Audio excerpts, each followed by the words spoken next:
You ask Tiger to solve. This deals with linear equations with one unknown. The final result is x equals 1. Let's solve it step by step. Group all x terms on the left side of the equation. Add 3x to both sides. Group like terms. Simplify the arithmetic. Group like terms.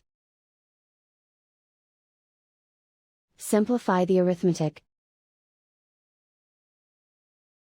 Group all constants on the right side of the equation. Add 7 to both sides. Simplify the arithmetic.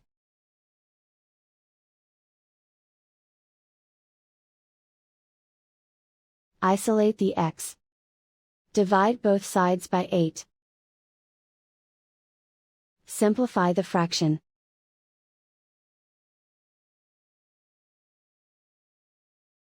And so the final result is x equals 1.